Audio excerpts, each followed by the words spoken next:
உங்கள் ஜோதிட ரத்னா வாக்கு சித்தர் சிறட்டூர் சிதம்பர பொருட்களுடைய ஆசீர்வாதமும் முதற்கான வணக்கத்தையும் தெரிவித்துக் கொள்கிறேன். நாம் பார்க்க இருக்கின்றது குரு வக்கர பயிற்சி. கன்னிராசி அன்பர்களே, குரு 9வது இடத்தில் இருக்கிறார். அது பாக்கியஸ்தானம். கன்னிக்கு புதன் அதிபதி.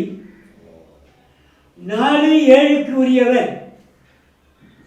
7ஆம் இடம் கலத்திரஸ்தானம்.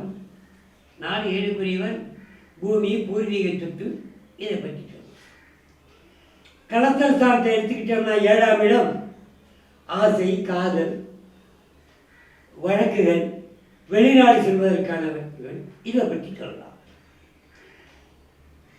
இப்போ பூமி, பூர்வீக சொத்து, என்னுடைய ஆசை, என்னுடைய காதல், என்னுடைய வழக்கு, என்னுடைய வெளிநாடு, இதெல்லாம் எப்படி இருக்கும் அப்படின்னா இதைத்தான் இந்த கன்னிராசி மேற்கொண்டு கொண்டிருக்கிறது. பாதகாதிபதியாகி உங்களுக்கு நன்மையை தருவாரா என்ற கன்னியில குரு பாதகாதிபதி, புதன் அதிபதி. 9ஆம் இடம் என்பது பித்ருஸ்தானம். அந்த நன்மை தருவாரா என்று கேள்விக்குரிய வைத்திருக்கிறேன். அதற்கு விடை உங்களிடத்திலே இருக்கிறது. குழந்தைகளை எடுத்துக்கொண்டால் படிப்பிலே கவனம் தேவை.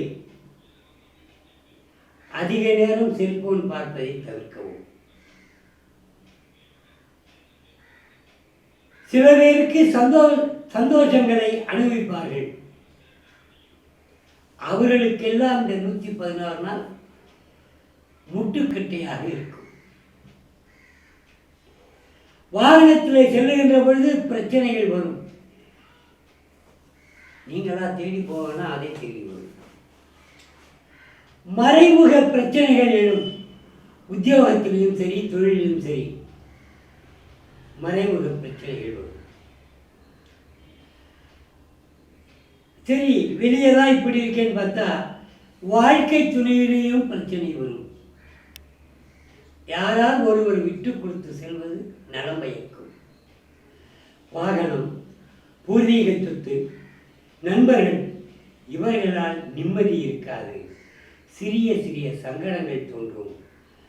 ஆகையினாலே அந்த கன்னிராசி என்பவர்கள் இந்த குரு வக்கரப்பல நேரத்திலே குருவிற்கும் நவகிரகத்திலே இருக்கிற புதனுக்கும்